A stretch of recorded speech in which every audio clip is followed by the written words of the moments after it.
Sixth സെമസ്റ്ററിലെ core course ആയിട്ടുള്ള development of economic തോട്ടിൻ്റെ ഫസ്റ്റ് മൊഡ്യൂൾ ആയിട്ടുള്ള മെർക്കൻറ്റിലിസം ആൻഡ് ഫിസിയോക്രസീനെ കുറിച്ചിട്ടാണ് നമ്മൾ ഈ വീഡിയോയിൽ ഡിസ്കസ് ചെയ്യാൻ വേണ്ടി പോകുന്നത് കേട്ടോ. ഓക്കെ, അപ്പോൾ എന്താണ് ഇക്കണോമിക് തോട്ട്, അതിൻ്റെ സബ്ജക്റ്റ് മാറ്റർ എന്താണ്, അതിൻ്റെ ഇമ്പോർട്ടൻസ് എന്താണ്, ഈ ഒരു ഇക്കണോമിക് തോട്ട് എന്ന് പറയുന്ന ഒരു പേപ്പർ പഠിക്കുന്നതിലൂടെ അല്ലെങ്കിൽ ഒരു സെപ്പറേറ്റ് ഡിസിപ്ലിനായിട്ട് നിൽക്കുന്നതിലൂടെ എന്തുകൊണ്ടാണ് നമ്മളിത് പഠിക്കേണ്ടത് എന്ന കാര്യങ്ങൾ നമ്മൾ ആദ്യം മനസ്സിലാക്കി വെക്കണം. സോ നമ്മൾ പറയുകയാണെന്നുണ്ടെങ്കിൽ ഒരു സാമ്പത്തിക ചിന്ത, അതായത് എക്കണോമിക് തോട്ടിൻ്റെ ടോട്ടലുള്ള ഒരു ഹിസ്റ്ററിനെ കുറിച്ചുള്ള ഒരു പഠനം എന്ന് പറയുന്നത് നമ്മുടെ ആൻഷ്യൻ്റ് കാലം മുതൽ ഇന്ന് വരെ വന്നിട്ടുള്ള എല്ലാ ഇക്കണോമിക് തിയറീസിനെ കുറിച്ചിട്ടും അതെങ്ങനെ പരിണമിച്ചു വന്നു, എങ്ങനെയാണ് അതിൻ്റെ എവല്യൂഷൻ എന്ന് അതിൻ്റെയൊക്കെ തന്നെ ഒരു പര്യവേഷണം ചെയ്യുന്നതിന് വേണ്ടിയിട്ടാണ് നമ്മൾ ഈ ഒരു എക്കണോമിക് തോട്ട് എന്ന് പറയുന്ന ഒരു പേപ്പറിലേക്ക് വരുന്നത്. പല ചിന്തകരുണ്ടാവും, ആ പല ചിന്തകരുടെയും പലതരത്തിലുള്ള വീക്ഷണങ്ങളുണ്ടാവും, അവരുടെ ചിന്താധാരകളുണ്ടാവും, അതായത് perspectives, school of thought, philosophies that have shaped economic theories over the centuries എന്നാണ് പറയുന്നത്. അപ്പോൾ അവരുടെ ചിന്താധാരകൾ, വീക്ഷണങ്ങൾ, സാമ്പത്തികമായിട്ട് അവർ രൂപപ്പെടുത്തിയിരിക്കുന്ന പലതരത്തിലുള്ള പോളിസീസ്, തത്വചിന്തകൾ, ഇവയുടെയൊക്കെ തന്നെ പരിശോധന എന്നാണ് നമ്മൾ ഈ പറയുന്ന ഇക്കണോമിക് തോട്ട് എന്ന് പറയുന്ന ഒരു പേപ്പറിലൂടെ ഉദ്ദേശിക്കുന്നത്. ഇനി ഇതിൻ്റെ ടോട്ടലായിട്ട് നമ്മൾ ഈ ഒരു ഇൻട്രൊഡക്ഷൻ പാർട്ടിൽ പറയുകയാണെന്നുണ്ടെങ്കിൽ നമ്മളതിൽ സബ്ജക്റ്റ് മാറ്റർ ആൻഡ് സിഗ്നിഫിക്കൻസിനെ കുറിച്ച് പറയുന്നുണ്ട്. അതായത് ഇക്കണോമിക് തോട്ടിൽ അതിൻ്റെ സാമ്പത്തിക ചിന്തയുടെ ചരിത്രത്തെക്കുറിച്ചിട്ടും അതെങ്ങനെയാണ് അറ്റ് പ്രസൻറ്റിൽ അത് ഏത് രീതിയിലാണ് ഓരോ തിയറീസും ഉപയോഗിക്കുന്നത്, അതിൻ്റെ പല അപ്രോച്ചസ് ഒക്കെ നമ്മളതിൽ പഠിക്കുന്നുണ്ട്. സെക്കൻഡ് വൺ എന്ന് പറയുന്നത് മെർക്കൻറ്റിലിസ്റ്റ് സിസ്റ്റത്തെ കുറിച്ചിട്ടാണ് പഠിക്കുന്നത്. അതായത് it covers the basic principle, key factors, concept, prominent figures and critics of the mercantilist economic system. Mercantilism focused on accumulating wealth through trade, emphasizing the importance of exports over imports എന്ന് പറയുന്നത്. അതായത് ഈ ഒരു കാര്യത്തിൽ പറയുകയാണെന്നുണ്ടെങ്കിൽ വാണിജ്യം എന്ന് പറയുന്നത് സാമ്പത്തിക വ്യവസ്ഥയുടെ ഏറ്റവുമായിട്ടുള്ള അടിസ്ഥാന ഒരു തത്വമാണ്. അതിൻ്റെ പ്രധാന ഘടകങ്ങൾ ഇപ്പോൾ ആശയങ്ങളാവാം, പലതരത്തിലുള്ള ആളുകളാവാം, അവർ ഓരോരുത്തർ ഓരോ ആശയം കൊണ്ടുവരുന്ന സമയത്ത് പലതരത്തിലുള്ള വിമർശനങ്ങളൊക്കെ വരുന്നുണ്ടാവാം. അതുപോലെ ഇറക്കുമതിനേക്കാളും കുറച്ചുകൂടി എക്സ്പോർട്ടിനാണ് പ്രാധാന്യം കൊടുക്കുന്നത്. അങ്ങനെ വ്യാപാരത്തിലൂടെ, ട്രേഡിലൂടെ ഏറ്റവും കൂടുതൽ നമ്മൾ എന്തുണ്ടാക്കണം, സമ്പത്ത് ഉണ്ടാക്കണം തുടങ്ങിയിട്ടുള്ള ഒരുപാട് ശ്രദ്ധ കേന്ദ്രീകരിച്ചിട്ടുണ്ടായിരുന്നത് ഈ ഒരു മെർക്കന്റിലിസ്റ്റ് സിസ്റ്റത്തോട് കൂടിയിട്ടാണ്. അടുത്തത് ഏജ് ഓഫ് എൻലൈറ്റ്മെൻറ്റിനെ കുറിച്ചിട്ടാണ് പറയുന്നത്. അപ്പോൾ ഈ ഒരു കേസിൽ പറയുമ്പോൾ അതായത് നമ്മൾ കുറച്ചുകൂടി യുക്തിവാദത്തിലേക്കും, അതായത് rationalism, individualism, scepticism, scepticism of traditional authority എന്നാണ് പറയുന്നത്. അതായത് ഈ ഒരു കാലഘട്ടം എന്ന് പറയുന്നത് യുക്തിവാദത്തിലേക്കും കുറച്ചുകൂടി വ്യക്തിവാദത്തിലേക്കും അതുപോലെ പരമ്പരാഗതമായിട്ടുള്ള അധികാരത്തെക്കുറിച്ചുള്ള ഒരു ഡിബേറ്റിലേക്കൊക്കെ തന്നെ നമ്മൾ വഴിമാറുന്നു. ഈ ഒരു കാലഘട്ടത്തിൽ സാമ്പത്തിക ചിന്തകർ എന്ന് പറയുന്നത് കുറച്ചുകൂടി വാണിജ്യം റിലേറ്റ് ചെയ്തിട്ടുള്ള ആശയങ്ങളെ തന്നെ ചലഞ്ച് ചെയ്യും. അതുപോലെ കുറച്ചുകൂടി ആധുനികമായിട്ടുള്ള മോഡേൺ ആയിട്ടുള്ള ഇക്കണോമിക് തോട്ട്സുകൾ കുറച്ചുകൂടി അടിത്തറ പാകാൻ ഈ ഒരു ഏജ് ഓഫ് എൻലൈറ്റ്മെൻറ്റിൻ്റെ കാലഘട്ടത്തിലാണ്. പിന്നെ നമ്മൾ ഈ മൊഡ്യൂളിൽ പഠിക്കുന്നത് ഫിസിയോക്രസീനെ കുറിച്ചിട്ടാണ്. അതായത് ഫിസിയോക്രാറ്റുകൾ എന്ന് പറയുന്നത് സാമ്പത്തികമായിട്ടുള്ള പലതരത്തിലുള്ള പ്രതിഭാസങ്ങളിൽ ഇപ്പോൾ നാച്ചുറൽ ലോസിൻ്റെ പ്രാധാന്യം ഊന്നി പറയുകയാണ്. അപ്പോൾ അതായത് ലേസിസ് ഫെയർ നയങ്ങളെ കുറിച്ചിട്ടും അതിനെക്കുറിച്ചിട്ടൊക്കെ വാദിക്കുകയൊക്കെ ചെയ്യുന്നുണ്ട്. അങ്ങനെ അടിസ്ഥാന തത്വങ്ങൾ, അതുപോലെ ഒരുപാട് പ്രധാന ആശയങ്ങളെക്കുറിച്ചിട്ടും ഒരുപാട് ഇത് റിലേറ്റ് ചെയ്തിട്ടുള്ള തിങ്കേഴ്സിനെ കുറിച്ചിട്ടൊക്കെ തന്നെ ഫിസിയോക്രാറ്റുകളെ കുറിച്ചിട്ടൊക്കെ തന്നെ സിദ്ധാന്തങ്ങളും അതിൻ്റെ വിമർശനങ്ങളൊക്കെയാണ് നമ്മൾ ഫിസിയോക്രസി എന്ന് പറയുന്ന ഒരു ഭാഗത്ത് ചർച്ച ചെയ്യുന്നത്. ടോട്ടലായിട്ട് നമ്മൾ പറയുകയാണെന്നുണ്ടെങ്കിൽ ഒരു സാമ്പത്തിക ചിന്ത അല്ലെങ്കിൽ ഇക്കണോമിക് തോട്ടിൻ്റെ ഹിസ്റ്ററി പഠിക്കുന്നത് ആ ഒരു സിറ്റുവേഷനിൽ ഉണ്ടായിരുന്ന ഒരുപാട് സാമ്പത്തികമായിട്ടുള്ള സിദ്ധാന്തങ്ങളെയും നയങ്ങളെയും ഒക്കെ തന്നെ കുറിച്ച് മനസ്സിലാക്കുകയും കുറച്ചുകൂടി അത് എത്രത്തോളം ഈ ഒരു പ്രസൻറ്റ് സിറ്റുവേഷനിൽ അപ്ലൈ ചെയ്യാൻ വേണ്ടി പറ്റും, എന്തൊക്കെ മാറ്റങ്ങൾ വരുത്തണം തുടങ്ങിയ ഒരുപാട് കാര്യങ്ങൾ നമുക്ക് ഈ ഒരു തോട്ടിൻ്റെ അല്ലെങ്കിൽ ഇക്കണോമിക് തോട്ട് എന്ന് പറയുന്ന രീതിയിൽ ഒരു ഡിസിപ്ലിൻ പഠിക്കുന്നതിലൂടെ കഴിയും. സോ അടുത്ത് നമ്മൾ ഡിസ്കസ് ചെയ്യുന്നത് subject matter of development of economic തോട്ടിനെ കുറിച്ചിട്ടാണ്. അതായത് ഈ ഒരു സാമ്പത്തിക ചിന്ത, അതായത് ഇക്കണോമിക് തോട്ടിൻ്റെ ഹിസ്റ്ററി എന്ന് പറയുന്നത് ഒരുപാട് തരത്തിലുള്ള ഇക്കണോമിക് ആയിട്ടുള്ള തിയറീസിൻ്റെ ഒരു ഒറിജിനും അതുപോലെ ഡെവലപ്മെൻറ്റും അതിൻ്റെ ഇൻ്റർ കണക്ഷനും ഒക്കെ തന്നെ എങ്ങനെയാണെന്ന് നമ്മളൊന്ന് അനലൈസ് ചെയ്യുന്നതിലൂടെയാണ്. അപ്പോൾ പലതരത്തിലുള്ള അവിഭാജ്യമായിട്ടുള്ള ഘടകങ്ങളുണ്ടാവും. അതായത് ഇപ്പോൾ ഈ ഒരു ചരിത്രം ഉണ്ടാവുന്നതിൽ പലതരത്തിലുള്ള ഘടകങ്ങളുണ്ടാവും. അത് സംസ്കാരമാവാം, മതമാവാം, രാഷ്ട്രീയപരമായിട്ടുള്ള മാറ്റങ്ങളാവാം. അങ്ങനെ ഒരുപാട് ഘടകങ്ങളാൽ സ്വാധീനിക്കപ്പെട്ടിട്ടുള്ള സാമ്പത്തികമായിട്ടുള്ള ആശയങ്ങൾ, അതായത് ഇക്കണോമിക് പോളിസീസ് അല്ലെങ്കിൽ ഇക്കണോമിക് തോട്ട്സ് എന്ന് പറയുന്നത് കാലക്രമേണ എങ്ങനെയാണ് ഓരോ സമൂഹത്തെയും സ്വാധീനിച്ചത് എന്നതിനെ കുറിച്ചിട്ടാണ് പറയുന്നത്. ഈ ഒരു പഠനം എന്ന് പറയുന്നത് എങ്ങനെയാണ് റെവല്യൂഷൻ ഉണ്ടായിരിക്കുന്നത്, എങ്ങനെയാണ് ഒരു തരത്തിൽ ഏകീകരിക്കപ്പെട്ടിട്ട് ഓരോ ഇക്കണോമിക് സിസ്റ്റവും പോയിരിക്കുന്നത്, ഓരോ കാലഘട്ടങ്ങളെ എങ്ങനെ കൊണ്ടുപോകുന്നു തുടങ്ങിയ കാര്യങ്ങളൊക്കെ ഇതിന് പറയുന്നുണ്ട്. ശാസ്ത്രത്തിന്, അതായത് സയൻസിന് മുൻപുള്ള കാലം മുതൽ സാമ്പത്തിക ശാസ്ത്രം ഇന്നൊരു സെപ്പറേറ്റ് ഡിസിപ്ലിൻ ആയിട്ട് നിൽക്കുന്നതിൻ്റെ ഈ ഒരു കാലം വരെയും ഒരുപാട് തരത്തിലുള്ള സാമ്പത്തികമായിട്ടുള്ള വിശ്വാസങ്ങൾ, അല്ലെങ്കിൽ ഒരുപാട് തരത്തിലുള്ള കാരണങ്ങൾ, അല്ലെങ്കിൽ സാമ്പത്തിക തിയറീസ്, ഒരുപാട് കാര്യങ്ങൾ വന്നിട്ടുണ്ട്. അപ്പോൾ ഒരു കാര്യം വന്നു, ഇപ്പോൾ നമ്മൾ തെസിസ്, ആൻറ്റി തെസിസ്, സിന്തസിസ് എന്നൊക്കെ നമ്മൾ പറയാറുണ്ട്. അപ്പോൾ ഒരു കാരണം ഉണ്ടാവുന്നു, ആ കാരണത്തിൻ്റെ ഒരു മാറ്റം ഉണ്ടാവുന്നു, ആ മാറ്റത്തിന് കാരണമായിട്ടുള്ള ഒരുപാട് ഘടകങ്ങൾ ഉണ്ടാവുന്നു, കുറേ കാര്യങ്ങൾ നമുക്കറിയാം. അപ്പോൾ പലതരത്തിലുള്ള തിയറീസ് വരുന്നതും ഓരോ തിങ്കേഴ്സിൻ്റെ ഇടയിൽ പലതരത്തിലുള്ള ഡിബേറ്റ്സ് നടക്കുന്നു. ആ ഡിബേറ്റ്സിൽ ഊന്നൽ നൽകിക്കൊണ്ട് പലതരത്തിലുള്ള വിമർശനങ്ങളെ പരിശോധിക്കുന്ന, അങ്ങനെ ഒരുപാട് കാര്യങ്ങൾ ചെയ്യുമ്പോൾ ഡെവലപ്മെൻറ്റ് ഓഫ് ഇക്കണോമിക് തോട്ടിൻ്റെ ഒരു സബ്ജക്റ്റ് മാറ്റർ എന്ന് പറയുന്ന ഇത്തരത്തിലുള്ള എല്ലാ കാര്യങ്ങളെക്കുറിച്ച് മനസ്സിലാക്കുക, അനലൈസ് ചെയ്യുക, ഇതൊക്കെ തന്നെയാണ്. അതുപോലെ significance of studying history of economic thought, അതായത് ഒരു സാമ്പത്തിക ചിന്ത അതിൻ്റെ ചരിത്രം പഠിക്കുന്നതിൻ്റെ പ്രാധാന്യം വെച്ച് കഴിഞ്ഞാൽ ഇത് തന്നെയാണ്. അതായത് ഒരുപാട് ചരിത്രപരമായിട്ടുള്ള സാഹചര്യങ്ങൾ കൊണ്ടാണ്, ഞാൻ പറഞ്ഞിട്ടുണ്ടായിരുന്നു, നമ്മൾ ഓരോ സിറ്റുവേഷൻസ് ആണ്, ഓരോ സ്ഥലത്തും ഉണ്ടാകുന്ന ഓരോ സിറ്റുവേഷൻസ് ആണ് അവിടെ ഉണ്ടാകുന്ന ഒരുപാട് തിയറീസിലേക്കും പോളിസിസിലേക്കും എത്തിക്കുന്നത്. ഇപ്പോൾ നമ്മൾ പറഞ്ഞ പോലെ റിലീജിയസ് ബേസ് ചെയ്തിട്ട് നമ്മൾ ചർച്ചിൻ്റെ ഡോമിനേഷനിൽ നിന്നിട്ടുണ്ടായിരുന്ന ഒരു കാലമുണ്ടായിരുന്നു. ആ കാലഘട്ടത്തിൽ ആ തിയറീസൊക്കെ തന്നെ ഇതിൻ്റെ ഇൻഫ്ലുവൻസോട് കൂടി വന്നിട്ടുള്ളവയാണ്.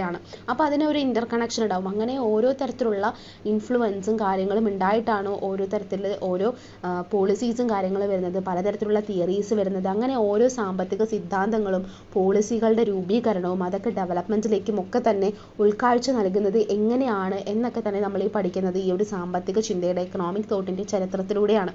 അങ്ങനെ ഓരോന്നും പലതരത്തിലുള്ള വീക്ഷണങ്ങളൊക്കെ തന്നെ കൊണ്ടുവരുന്നു. പ്രശ്നത്തിനുള്ള പരിഹാരങ്ങൾ, അതായത് ഇപ്പോൾ ഒരു ഇക്കണോമി ഫേസ് ചെയ്യുന്ന ഒരുപാട് ചലഞ്ചസ് ഉണ്ടാവും. ഇതിനൊക്കെ തന്നെ ഓരോ തരത്തിൽ നമ്മൾ എന്ത് ചെയ്യണം, ചലഞ്ചസ് ഫേസ് ചെയ്യുന്നുണ്ടാവും. ആ ചലഞ്ചസ് ഒക്കെ തന്നെ നമ്മൾ എന്ത് ചെയ്യണം, അതിന് ഓരോ സൊല്യൂഷൻസ് കൊണ്ടുവരണം. അങ്ങനെ ഒരുപാട് കാര്യങ്ങൾ പറയുന്നുണ്ട്. അപ്പോൾ നമ്മൾ ഈ തോട്ടിൻ്റെ ഒരുപാട് വളർച്ചാ ഘട്ടങ്ങളുണ്ടാവും. അതായത് ഓരോ സിറ്റുവേഷൻസ് മാറി മാറി മാറി വരുന്നു, ആ സിറ്റുവേഷൻസ് അനുയോജ്യമായിട്ടുള്ള പോളിസീസ് കൊണ്ടുവരുന്നു. അതിൻ്റെ ഇടയിൽ പിന്നെ ഒരു തരത്തിൽ ആ പോളിസി ഇംപ്ലിമെൻറ്റ് ചെയ്യാണ്ടാവുമ്പോൾ പലതരത്തിലുള്ള തിയറീസ് കൊണ്ടുവരുന്നു. അങ്ങനെ മാറി മാറി വരുമ്പോൾ നമ്മൾ ഓരോ സിറ്റുവേഷൻ ബേസ് ചെയ്തിട്ടും എന്തൊക്കെ തിയറീസ് അപ്ലൈ ചെയ്യണം അല്ലെങ്കിൽ ഇംപ്ലിമെൻറ്റ് ചെയ്യണം, എന്തൊക്കെ പോളിസീസ് അവിടെ കൊണ്ടുവരണം എന്നുള്ള ഒരുപാട് കാര്യങ്ങൾ ഈ ഒരു സാമ്പത്തിക ചിന്ത, അതായത് ഇക്കണോമിക് തോട്ടിൻ്റെ ഹിസ്റ്ററിയിലൂടെയാണ് നമുക്ക് മനസ്സിലാവുള്ളൂ. അപ്പോൾ ഹിസ്റ്ററി എന്ന് പറയുന്നത് നമ്മൾ ഈ പറഞ്ഞ പോലുള്ള ഒരുപാട് തിങ്കേഴ്സ് എന്തൊക്കെ കാര്യങ്ങൾ കൊണ്ടുവന്നിട്ടുണ്ട് അതിനെക്കുറിച്ചൊക്കെ പഠിക്കുന്ന ഒന്നാണ്. സോ ഇതെന്ന് പറയുന്നത്, അതായത് സാമ്പത്തിക ചിന്തയുടെ ചരിത്രം പഠിക്കുന്നത് പറയുന്നത് വളരെ ഇമ്പോർട്ടൻ്റ് ആയിട്ടുള്ള ഒരു കാര്യമാണ്. കാരണം നമുക്ക് അതിൻ്റേതായിട്ടുള്ള ഓരോ തിയറീസിൻ്റെയും വളർച്ചാ ഘട്ടങ്ങളും അടിസ്ഥാനമായിട്ടുള്ള സ്വാധീനങ്ങളും ഒക്കെ തന്നെ നമുക്ക് ഇതിലൂടെയാണ് മനസ്സിലാക്കാൻ വേണ്ടി കഴിയുക. അടുത്ത് പറയാൻ വേണ്ടി പോകുന്നത് മേജർ അപ്രോച്ചസിനെ കുറിച്ചിട്ടാണ്. മേജർ അപ്രോച്ചസിനെ കുറിച്ച് പറയുകയാണെന്നുണ്ടെങ്കിൽ ക്രോണോളജിക്കൽ അപ്രോച്ച് ഉണ്ട്, കൺസെപ്ച്വൽ അപ്രോച്ച് ഉണ്ട്, ഡിഡക്റ്റീവ് അപ്രോച്ച് ഉണ്ട്, ഇൻഡക്റ്റീവ് അപ്രോച്ച് ഉണ്ട്, ഹിസ്റ്റോറിക്കൽ അപ്രോച്ച് ഉണ്ട്, ന്യൂ ക്ലാസിക്കൽ അപ്രോച്ച് ഉണ്ട്, വെൽഫെയർ അപ്രോച്ച് ഉണ്ട്, ഇൻസ്റ്റിറ്റ്യൂഷണൽ അപ്രോച്ച് ഉണ്ട്, കെയ്നീഷ്യൻ അപ്രോച്ച് ഉണ്ട്. സോ ക്രോണോളജിക്കൽ അപ്രോച്ചിനെ സംബന്ധിച്ച് നോക്കുകയാണെന്നുണ്ടെങ്കിൽ ഓരോ ഇക്കണോമിക് തിയറീസ് അല്ലെങ്കിൽ സാമ്പത്തിക ആശയങ്ങളും പലതരത്തിലുള്ള കാലക്രമേണ ഉണ്ടായിട്ട് വരുന്നതിനെയാണ് നമ്മൾ പറയുന്ന കാലാനുസൃത സമീപനം എന്ന് പറയുന്നു. ആ കാലത്തിനനുസരിച്ചിട്ട് ഡെവലപ്മെൻറ്റിനെ കുറിച്ചിട്ടും ആ ഡെവലപ്മെൻറ്റിൻ്റെ പാറ്റേണിൽ വന്നിട്ടുള്ള ഡിഫറൻസസിനെ കുറിച്ചിട്ടൊക്കെ തന്നെ പഠിക്കുന്നത് നമ്മൾ എന്തിലൂടെയാണ്, ഈ ഒരു അപ്രോച്ചിലൂടെയാണ്. അതിനെയാണ് നമ്മൾ പറയുന്നത് ക്രോണോളജിക്കൽ അപ്രോച്ച് എന്ന് പറയുന്നത്. സെക്കൻഡ് വൺ എന്ന് പറയുന്നത് കൺസെപ്ച്വൽ അപ്രോച്ചാണ്. അതായത് സാമ്പത്തിക ആശയങ്ങളുടെ ഓരോ എവല്യൂഷനും അത് എത്രത്തോളം ഇൻ്റർ കണക്റ്റഡ് ആണെന്നൊക്കെ തന്നെ പഠിക്കുന്നതും ശ്രദ്ധ കേന്ദ്രീകരിക്കുന്നതും ഈ കൺസെപ്ച്വൽ അപ്രോച്ചസിലൂടെയാണ്. പലതരത്തിലുള്ള വിമർശനാത്മകമായിട്ടുള്ള പരിശോധനയിലും അല്ലെങ്കിൽ മൊത്തത്തിലൊരു ആശയവൽക്കരണത്തിലുമൊക്കെ തന്നെ സഹായിക്കുന്നത് നമ്മൾ ഈ പറയുന്ന കൺസെപ്ച്വൽ അപ്രോച്ചാണ്. ഡിഡക്റ്റീവ് അപ്രോച്ച് എന്ന് പറഞ്ഞു കഴിഞ്ഞാൽ പൊതുവായിട്ടുള്ള ഒരു നിർദ്ദേശത്തിൽ നിന്ന് നമ്മളൊരു സെപ്പറേറ്റ് ആയിട്ടുള്ള ഒരു നിഗമനത്തിലേക്ക് എത്തുന്നു. അതായത് moves from general proposition to specific conclusions. General ആയിട്ടുള്ള പ്രപ്പോസിഷൻസിൽ നിന്ന് നമ്മളൊരു എന്തിലേക്ക് എത്തുന്നു, ഒരു സ്പെസിഫിക് ആയിട്ടുള്ള ഒരു കൺക്ലൂഷനിലേക്ക് എത്തുന്നത് ഡിഡക്റ്റീവ് അപ്രോച്ചാണ്. ഇൻഡക്റ്റീവ് അപ്രോച്ച് വെച്ച് കഴിഞ്ഞാൽ ഒരു സ്പെസിഫിക് ഒബ്സർവേഷനിൽ നിന്നൊരു ബ്രോഡായിട്ടുള്ള ജനറലൈസേഷനിലേക്ക് എത്തുന്നതിനെയാണ് ഇൻഡക്റ്റീവ് അപ്രോച്ച് എന്ന് പറയുന്നത്. അതുപോലെ തന്നെ ഹിസ്റ്റോറിക്കൽ അപ്രോച്ച് എന്ന് പറയുന്നത് നമുക്കറിയാം, ചരിത്രപരമായിട്ടുള്ള ഒരുപാട് വസ്തുതകളെയൊക്കെ തന്നെ മനസ്സിലാക്കി മുൻകാലത്തെ ഒരുപാട് സംഭവങ്ങളെക്കുറിച്ചിട്ടും സാമ്പത്തിക ചിന്തയിൽ വന്നിട്ടുള്ള മാറ്റങ്ങളെക്കുറിച്ചിട്ടൊക്കെ തന്നെ പഠിക്കുന്നത്, അതിലൂടെയൊക്കെ തന്നെ വ്യാഖ്യാനം ചെയ്യപ്പെടുന്നത് ഹിസ്റ്റോറിക്കൽ അപ്രോച്ചിലൂടെയാണ്. അടുത്തത് നിയോ ക്ലാസിക്കൽ അപ്രോച്ച് എന്ന് പറയുന്നു. നിയോ ക്ലാസിക്കൽ അപ്രോച്ച് എന്ന് വെച്ച് കഴിഞ്ഞാൽ പലതരത്തിലുള്ള ഇന്നത്തെ സന്ദർഭങ്ങൾക്ക് അനുസൃതമായിട്ട് ക്ലാസിക്കൽ സിദ്ധാന്തങ്ങളിൽ പരിഷ്കരിക്കുന്നു. അതാണ് നിയോ ക്ലാസിക്കൽ എന്ന് പറയുന്നത്. അപ്പോൾ ഇതൊക്കെ തന്നെ പറയുമ്പോൾ ഡിഡക്ഷനൊക്കെ തന്നെ ഇതിനകത്ത് ഉണ്ടാവും. അതുപോലെ ക്ഷേമ സമീപനം, അതായത് വെൽഫെയർ അപ്രോച്ചിനെ കുറിച്ച് പറയുകയാണെന്നുണ്ടെങ്കിൽ ഒരു സമൂഹത്തിൻ്റെ ക്ഷേമത്തിൻ്റെ അടിസ്ഥാനത്തിൽ സാമ്പത്തിക ശാസ്ത്രം, അതായത് ഇക്കണോമിക്സിനെ വിലയിരുത്തുന്നതിനെയാണ് നമ്മൾ വെൽഫെയർ അപ്രോച്ച് എന്ന് പറയുന്നത്. പലതരത്തിലുള്ള പോളിസീസും മാർഗ്ഗനിർദ്ദേശങ്ങളിലൂടെയൊക്കെ തന്നെ ടോട്ടലി ഒരു സമൂഹത്തിൻ്റെ ക്ഷേമം, വെൽഫെയർ ഉറപ്പാക്കുക എന്നാണ് ഇതിലൂടെ പറയുന്നത്. അതുപോലെ ഇൻസ്റ്റിറ്റ്യൂഷണൽ അപ്രോച്ച് ഉണ്ട്. Focus on the role of societal institution in shaping economic behaviour, emphasising the influence of non market factors. അതായത് ഇപ്പോൾ ഒരു സാമ്പത്തികമായിട്ടുള്ളൊരു തരത്തിലുള്ളൊരു ക്യാരക്ടറിസ്റ്റിക്സ് രൂപപ്പെടുത്തുന്നതിൽ ഓരോ സാമൂഹിക സ്ഥാപനങ്ങൾക്കും അതിൻ്റെ പങ്കുണ്ട്. അതായത് ഇപ്പോൾ ഒരുപാട് ഇൻസ്റ്റിറ്റ്യൂഷൻസ് ഉണ്ട്, ആ ഇൻസ്റ്റിറ്റ്യൂഷൻസിനൊക്കെ തന്നെ ഇതിൽ സെപ്പറേറ്റ് പങ്കുണ്ട്. അതുകൊണ്ട് തന്നെ ഒരു മാർക്കറ്റിൻ്റെ കേസ് കൂടി ഇതിൽ നമ്മൾ ശ്രദ്ധിക്കണം. അപ്പോൾ കെയ്നീഷ്യൻ സമീപനത്തെക്കുറിച്ച് പറയുകയാണെന്നുണ്ടെങ്കിൽ എല്ലാത്തിനെയും, അതായത് ഒരു എക്കോണമിയിൽ ഉണ്ടാകുന്ന എല്ലാ ചലഞ്ചസിനെയും ഒരു മാക്രോ എക്കണോമിക് രീതിയിൽ നിന്ന് പരിശോധിക്കുകയും ഒരു സമ്പദ് വ്യവസ്ഥയെ മൊത്തത്തിൽ പരിഗണിക്കുകയും ചെയ്യുക എന്നുള്ളതാണ് കെയ്നീഷ്യൻ സമീപനം എന്ന് പറയുന്നത്. അപ്പോൾ ടോട്ടൽ ഇതാണ് major approaches to study of economic thought എന്ന് പറയുന്നത്. ഒന്നെന്ന് പറയുന്നത് chronological approach, conceptual approach, deductive approach, inductive approach, historical approach, neo classical approach, welfare approach, institutional approach and Keynesian approach. അപ്പോൾ ഇതൊന്ന് മനസ്സിലാക്കി വെക്കുക. അടുത്തത് ആൻഷ്യൻ്റ് ഇക്കണോമിക് തോട്ടിനെ കുറിച്ചിട്ടാണ് പറയുന്നത്. പുരാതനമായിട്ടുള്ള ഇക്കണോമിക് തോട്ട്, അതായത് സാമ്പത്തിക ചിന്തയെക്കുറിച്ചിട്ടാണ് പറയുന്നത്. Based on religious and moral values, അതായത് നമ്മൾ പറഞ്ഞിട്ടുണ്ടായിരുന്നു വളരെ പുരാതന കാലം എന്ന് പറയുന്നത് ഇപ്പോൾ ചർച്ച് ഓറിയൻറ്റഡ് ആയിട്ടുള്ള അല്ലെങ്കിൽ റിലീജിയസ് ബേസ് ചെയ്ത് നിൽക്കുന്ന ഒന്നാണ്. അപ്പോൾ മതപരവും ധാർമ്മികവുപരമായിട്ടുള്ള ഓരോ മൂല്യങ്ങളെ അടിസ്ഥാനമാക്കിയിട്ടാണ് അന്നത്തെ സാമ്പത്തിക ചിന്ത നിന്നിട്ടുണ്ടായിരുന്നത്. അതുപോലെ വ്യക്തിയേക്കാൾ സ്റ്റേറ്റ് എന്ന് പറയുന്ന ഒരു ആശയത്തിൻ്റെ പ്രാധാന്യത്തെയാണ് ആൻഷ്യൻ്റ് ഇക്കണോമിക് തോട്ട് ഊന്നി പറയുന്നത്. അതുപോലെ മതത്തിൻ്റെയും പലതരത്തിലുള്ള ധാർമ്മികതയുടെയും ഒക്കെ തന്നെ പ്രധാന സ്വാധീനമുള്ള ഒരു സംഭവമായിരുന്നു ആൻഷ്യൻ്റ് ഇക്കണോമിക് തോട്ട് എന്ന് പറയുന്നത്. അതിൽ വളരെ വ്യക്തി സ്വാതന്ത്ര്യം എന്ന് പറയുന്നത്, ഇൻഡിവിജ്വൽ ലിബർട്ടി എന്ന് പറയുന്നത് വളരെ കുറവായിരുന്നു. അതുപോലെ തൊഴിൽ വിഭജനം, സ്വത്ത് സമ്പാദിക്കുന്നതിനുള്ള ഒരുപാട്, അതായത് ഉടമസ്ഥതയെക്കുറിച്ചിട്ടൊക്കെ തന്നെ പലതരത്തിലുള്ള ആശയങ്ങൾ ഇവിടെ പറയുന്നുണ്ട്. അതുപോലെ ടോട്ടലായിട്ട് ഉപജീവനത്തിന് വേണ്ടിയിട്ട് കൃഷിയും മറ്റ് അനുബന്ധ പ്രവർത്തനങ്ങൾക്കുമാണ് അവർ മുൻഗണന നൽകിയിട്ടുണ്ടായിരുന്നത്. അധ്വാനത്തിൻ്റെ അന്തസ്സ് എന്ന് പറയുന്നത്, അതായത് ഒരു ജോലി ചെയ്യുന്ന ഒരാൾക്ക് അതിൻ്റേതായിട്ടുള്ള അന്തസ്സ് കൊടുക്കുക അല്ലെങ്കിൽ ഡിഗ്നിറ്റി കൊടുക്കുക എന്ന് പറയുന്നത് ആ ഒരു കാലഘട്ടത്തിൽ അംഗീകരിക്കപ്പെടാത്ത ഒന്നായിരുന്നു. അതുപോലെ സാമ്പത്തിക ആശയങ്ങളെല്ലാം തന്നെ ഉറപ്പിക്കുകയും നിയന്ത്രിക്കുകയും ചെയ്തത് ഒരു മതത്തിൻ്റെ റിലേറ്റ് ചെയ്ത കാര്യങ്ങളാണ്. അതുപോലെ അന്താരാഷ്ട്ര വ്യാപാരം അല്ലെങ്കിൽ പൊതുധനകാര്യം, സാമ്പത്തിക വികസനം എന്നിവയിലൊന്നും വിപുലമായിട്ടുള്ള അവിടെ ഒരു ചർച്ചയോ കാര്യങ്ങളോ ഉണ്ടാവുന്നില്ല. ട്രേഡ് എന്ന് പറയുന്നത് തന്നെ വളരെ അന്യം നിന്ന് പോകുന്ന രീതിയിലായിരുന്നു. അതുപോലെ ഒരു സമൂഹ ജീവിതത്തിൽ, സാമൂഹികമായിട്ടുള്ള ഒരു ജീവിതത്തിൽ കൃത്യമായിട്ടുള്ള ഒരു ചലനം സൃഷ്ടിക്കാൻ വേണ്ടിയിട്ട് നമ്മൾ ഈ പറയുന്ന ആൻഷ്യൻ്റ് ഇക്കണോമിക് തോട്ടിന് കഴിഞ്ഞിട്ടില്ല. അടുത്തത് മെഡീവൽ എക്കണോമിക് തോട്ടാണ്. മെഡീവൽ എക്കണോമിക് തോട്ടിനെ സംബന്ധിച്ച് ഈ ഒരു പീരീഡ് എന്ന് പറയുന്നത് 476 CE മുതൽ 1453 CE വരെ വ്യാപിച്ചു കിടക്കുന്ന ഒരു കാലഘട്ടമാണ്. ഇപ്പോൾ റോമൻ സാമ്രാജ്യത്തിൻ്റെയൊക്കെ തന്നെ പതനത്തോട് കൂടിയിട്ട് വാസ്കോ ഡ ഗാമയൊക്കെ നമ്മുടെ ഇന്ത്യയിലേക്ക് വന്നതും ഒക്കെ തന്നെ ഈ ഒരു അതായത് ഇന്ത്യയിലേക്കുള്ളൊരു കടൽപ്പാത കണ്ടെത്തുന്നതൊക്കെ തന്നെ ഈ ഒരു കാലഘട്ടത്തിലാണ്. ഇവിടെ എന്ന് പറയുമ്പോൾ വളരെ തെറ്റായിട്ടുള്ള സാമൂഹികവും രാഷ്ട്രീയവും മതപരവും സാമ്പത്തികവുമായിട്ടുള്ള ഒരുപാട് ഇൻസ്റ്റിറ്റ്യൂഷൻസ്, അതിൻ്റെ പലതരത്തിലുള്ള ക്യാരക്ടറിസ്റ്റിക്സ് ഒക്കെ തന്നെ ഉണ്ടായിരുന്നു. അതുകൊണ്ട് തന്നെ ഡാർക്ക് ഏജ് എന്നാണ് ഈ ഒരു സമയത്തെ വിളിച്ചിട്ടുണ്ടായിരുന്നത്. അതായത് ഇരുണ്ട യുഗങ്ങൾ എന്നാണ് വിളിച്ചിട്ടുണ്ടായിരുന്നത്. അതുപോലെ ഫ്യൂഡലിസം, ക്രിസ്ത്യാനിറ്റി, അരിസ്റ്റോട്ടലിൻ്റെ പലതരത്തിലുള്ള തോട്ട്സ് കാര്യങ്ങളൊക്കെ തന്നെ ഈ ഒരു കാലഘട്ടത്തിൽ സ്വാധീനിക്കപ്പെട്ടിട്ടുണ്ട്. അതുപോലെ വിനിമയത്തിനും അതുപോലെ പണമിടപാടിന് വേണ്ടിയിട്ട് പരിമിതമായിട്ടുള്ളൊരു, അതായത് വിനിമയത്തിന് വേണ്ടിയിട്ട് പണത്തിൻ്റെ റോൾ എന്ന് പറയുന്നത് വളരെ പരിമിതമായിരുന്നു. അതിപ്പോൾ കൃഷി എന്ന് പറയുന്നത് ഏറ്റവും ഇമ്പോർട്ടൻ്റ് ആയിട്ടുള്ളൊരു സെക്ടറാണ്. വ്യവസായത്തെക്കുറിച്ച് അല്ലെങ്കിൽ വ്യവസായം എന്ന് പറയുന്നതും വ്യാപാരം ഒക്കെ തന്നെ നിയന്ത്രിച്ചിട്ടുണ്ടായിരുന്നു. അവിടെ ഒരു ക്ലാസ് കോൺഫ്ലിക്റ്റിൻ്റെ ഒരു സമയമുണ്ടായിരുന്നു. അതായത് വർഗ്ഗതരത്തിലുള്ള വ്യത്യാസങ്ങൾ അവിടെ ഉണ്ടായിരുന്നു. അങ്ങനെ ഫ്യൂഡൽ എന്ന് പറയുന്ന ഒരു സംഭവം, ഫ്യൂഡലിസം എന്ന് പറയുന്നത് ആ ഒരു സാമൂഹിക ക്രമത്തെയാണ് ഇവിടെ പ്രതിഫലിപ്പിക്കുന്നത്. അതുപോലെ തന്നെ മാനുവൽ ജോലികൾക്ക് കുറച്ചുകൂടി മാന്യമായിട്ടുള്ള രീതിയിൽ പരിഗണന നൽകിയിട്ടുണ്ടായിരുന്ന ഒരു കാലഘട്ടമായിരുന്നു. അതുപോലെ ഒരു സ്റ്റേറ്റ് എന്ന് പറയുന്നത് ഒരു സ്വകാര്യ സമ്പദ് വ്യവസ്ഥ, അതായത് പ്രൈവറ്റ് എക്കോണമി ആയിട്ടാണ് കണ്ടിട്ടുണ്ടായിരുന്നത്. അതുപോലെ നമ്മൾ പറയുന്ന പോലെ ജസ്റ്റ് പ്രൈസിന് റെപ്രസെൻ്റ് ചെയ്യും. പലതരത്തിലെ ഇടപാടുകൾ നിയന്ത്രിക്കുന്നതിൽ മൂല്യം എന്ന് പറയുന്ന ഒരു കാര്യം ആ ഒരു ചെറിയ രീതിയിലുള്ള ഒരു ആശയം മാത്രമാണ് ആ ഒരു സമയത്ത് ഉണ്ടായിരുന്നുള്ളൂ. അങ്ങനെ പലതരത്തിലുള്ള സാമ്പത്തികമായിട്ടുള്ള ചിന്തകളിലും സമ്പ്രദായങ്ങളിലൊക്കെ തന്നെ ജസ്റ്റിസ് എന്ന് പറയുന്ന ഒരു കാര്യം, ജസ്റ്റിസ് ഓറിയൻറ്റഡ് ആയിട്ടുള്ള പലതരത്തിലുള്ള തോട്ട്സും കാര്യങ്ങളും മെഡീവൽ എക്കണോമിക് തോട്ടിൻ്റെ സമയത്തുണ്ടായിരുന്നു. സോ ഇനി നമ്മൾ ഡിസ്കസ് ചെയ്യാൻ വേണ്ടി പോകുന്നത് വാട്ട് ഈസ് മെർക്കൻറ്റലിസം എന്നാണ്. അപ്പോൾ മെർക്കൻറ്റലിസത്തെ സംബന്ധിച്ച് പറയുകയാണെന്നുണ്ടെങ്കിൽ 16-ാം നൂറ്റാണ്ടിൻ്റെ ഒരു എൻഡ് മുതൽ 18-ാം നൂറ്റാണ്ടിൻ്റെ ഒരു പകുതി വരെ ഉണ്ടായിരുന്ന ഒരു വളരെ സിഗ്നിഫിക്കൻ്റ് ആയിട്ടുള്ള, വളരെ പ്രിവലൻ്റ് ആയിട്ടുള്ള ഒരു തോട്ടായിരുന്നു മെർക്കൻറ്റലിസം എന്ന് പറയുന്നത്.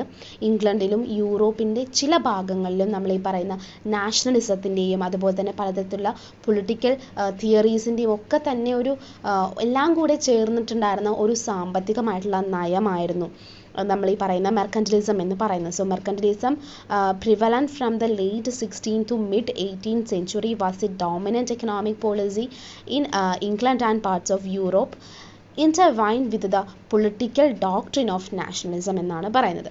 സോ സാമ്പത്തിക കാര്യങ്ങളിൽ, അതായത് ഇക്കണോമിക് ആയിട്ടുള്ള അഫയേഴ്സിൽ ഭരണകൂടത്തിൻ്റെ, ഗവൺമെൻറ്റിൻ്റെ ഇടപെടൽ ഉണ്ടാവുക എന്നുള്ളതാണ് നമ്മൾ ഈ പറയുന്ന മെർക്കൻറ്റലിസത്തിൻ്റെ ഏറ്റവും വലിയ പ്രത്യേകത എന്ന് പറയുന്നത്. So it was characterised by state intervention in economic affairs aimed at creating a strong and powerful nation. ഇതിൽ അവർ ഉദ്ദേശിച്ചിട്ടുണ്ടായിരുന്നത് ഒരു സ്ട്രോങ്ങും പവർഫുൾ ആയിട്ടുള്ള നേഷൻ, ഗവൺമെൻറ്റിൻ്റെ അല്ലെങ്കിൽ സ്റ്റേറ്റിൻ്റെ ഇൻ്റർവെൻഷനിലൂടെ എന്ത് ചെയ്യുന്നുണ്ട്, ഒരു സ്ട്രോങ്ങും പവർഫുൾ നേഷനും ഉണ്ടാക്കിയെടുക്കുക എന്നുള്ളതായിരുന്നു മെർക്കൻറ്റലിസത്തിൻ്റെ ഒരു മെയിൻ മോട്ടീവ് എന്ന് പറയുന്നത്. Mercantilism prioritised trade followed by industry and agriculture, advocating for a favourable balance of trade through export expansion and import restrictions. അതായത് നമ്മൾ പറയുകയാണെന്നുണ്ടെങ്കിൽ വാണിജ്യം, അതായത് ട്രേഡിന് അതായത് വ്യാപാരത്തിന് ഏറ്റവും കൂടുതൽ മുൻഗണന നൽകുകയും അതുപോലെ ഇൻഡസ്ട്രിയും അഗ്രികൾച്ചറും അതുപോലെ എക്സ്പോർട്ടും ഇതൊക്കെ കൂട്ടുന്നത് വഴി എന്ത് ചെയ്യുന്നുണ്ട്, വളരെ നല്ലൊരു സന്തുലിത അവസ്ഥ ഉണ്ടാക്കുക എന്നുള്ളതായിരുന്നു മെർക്കൻറ്റലിസത്തിൻ്റെ ലക്ഷ്യം എന്ന് പറയുന്നത്. അപ്പോൾ എക്സ്പോർട്ട് എന്ന് പറയുന്നത് ഇൻക്രീസ് ചെയ്തിട്ട് ഇമ്പോർട്ട്സ് വളരെയധികം നിയന്ത്രിക്കുക എന്നുള്ളൊരു തോട്ട് കൂടി ഈ ഒരു സമയത്ത് ഉണ്ടായിരുന്നു. The accumulation of bullion, particularly gold and silver, was considered crucial for national wealth and power. അതായത് ബുല്യനിസം എന്ന് വെച്ച് കഴിഞ്ഞ് കഴിഞ്ഞാൽ നമ്മുടെ വെൽത്ത്, അതായത് ഒരു വെൽത്ത് എന്ന് പറയുന്നത് ഗോൾഡും സിൽവറും അക്യുമുലേറ്റ് ചെയ്ത് വെക്കുക, ശേഖരിച്ച് വെക്കുക, പിടിച്ചു വെക്കുക എന്നുള്ളതായിരുന്നു. സോ അതായിരുന്നു ഒരു വെൽത്തും പവറും ഒക്കെ തന്നെ ഒരു സ്റ്റേറ്റിനെ പറഞ്ഞിട്ടുണ്ടായിരുന്നത് എന്നാണ് മെർക്കൻറ്റലിസത്തിൽ പറയുന്നത്. ടെറിട്ടോറിയൽ എക്സ്പാൻഷൻ, അപ്പോൾ നമുക്കറിയാം ടെറിട്ടോറീസ് എന്ന് പറയുന്നത് നമ്മുടെ രാജഭരണ കാലം മുതൽ നമുക്കറിയാം ടെറിട്ടറീസ് എക്സ്പാൻഡ് ചെയ്യുന്നതിനനുസരിച്ചിട്ട് അവരുടെ വെൽത്ത് കൂടും എന്നാണ് പറയുന്നത്, അവരുടെ പവർ കൂടും. So territorial expansion was seen as means of increasing A Nations prosperity. While agriculture was essential, mercantilism emphasized the commerce as the primary driver of economic growth. അതായത് economic ഗ്രോത്തിൻ്റെ ഏറ്റവും വലിയ source ആയിട്ട് പറഞ്ഞിട്ടുണ്ടായിരുന്നത് കൊമേഴ്സ്, അതായത് നമ്മൾ ഈ പറയുന്ന അഗ്രികൾച്ചർ സെക്ടറും അതുപോലെ കൊമേഴ്സും ഒക്കെ തന്നെയായിരുന്നു. The doctrine rejected medieval economic ideas to rationalize and modernize economic life. Despite its focus on national power and wealth, mercantilism lacked a comprehensive discussion on international trade, public finance and economic development. അതായത് സാമ്പത്തിക ജീവിതം എന്ന് പറയുന്നത് കുറച്ചുകൂടി rationalise ചെയ്യാൻ വേണ്ടിയിട്ടും അതുപോലെ കുറച്ചുകൂടി നവീകരിക്കാനും ലക്ഷ്യമിട്ടിട്ടുള്ള ഒരുപാട് ആശയങ്ങളാണ് മെർക്കൻറ്റിലിസം കാലഘട്ടത്തിൽ വന്നിട്ടുണ്ടായിരുന്നത്. ദേശീയമായിട്ടുള്ള ഒരു പവറിലും സമ്പത്തിലുമാണ് അവർ ശ്രദ്ധ കേന്ദ്രീകരിച്ചിട്ടുണ്ടായിരുന്നത്. അതുപോലെ അന്താരാഷ്ട്ര വ്യാപാരം, പൊതുധനകാര്യം, സാമ്പത്തിക വികസനം എന്നിവയെക്കുറിച്ചുള്ള ചർച്ചകൾ അല്ലെങ്കിൽ സമഗ്രമായ തോട്ട്സ് ഇല്ലാതിരുന്ന ഒരു കാലം കൂടിയായിരുന്നു മെർക്കൻറ്റിലിസം എന്ന് പറയുന്നത്.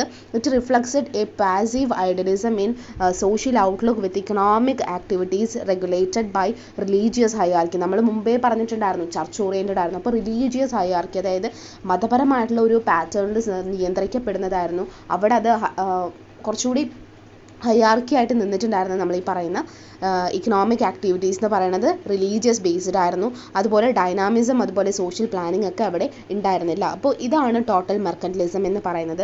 ഇനി നമ്മൾ what are the factors responsible for the growth of mercantilism എന്നാണ് പറയാൻ വേണ്ടി പോകുന്നത്. പൊളിറ്റിക്കൽ ഫാക്ടേഴ്സ് എന്ന് പറയുന്നത് nationalism and the rise of absolute monarchies led to shift in power dynamics with nation seeking to preserve independence and viewed other nations as rivals. അപ്പോൾ രാഷ്ട്രീയമായിട്ടുള്ള ഘടകങ്ങളെ കുറിച്ചിട്ടാണ് നമ്മൾ പറയുന്നത്. അപ്പോൾ സമ്പൂർണ്ണമായിട്ടുള്ള ഒരു ഡൈനാമിക്സ് എന്ന് പറയുന്നത് മൊണാർക്കീസ് വെച്ചിട്ടായിരുന്നു. അതായത് വാഴ്ചയുടെ അല്ലെങ്കിൽ രാജവാഴ്ച കാലമായിരുന്നു അവിടെ ഉണ്ടായിരുന്നത്. അപ്പോൾ രാഷ്ട്രം എന്ന് പറയുന്നത് കുറച്ചുകൂടി സ്വാതന്ത്ര്യം എന്നുള്ള ലെവലിലേക്കൊന്നും പോവാതെ രാജവാഴ്ചയുടെ അണ്ടറിലാണ് നിന്നിട്ടുണ്ടായിരുന്നത്.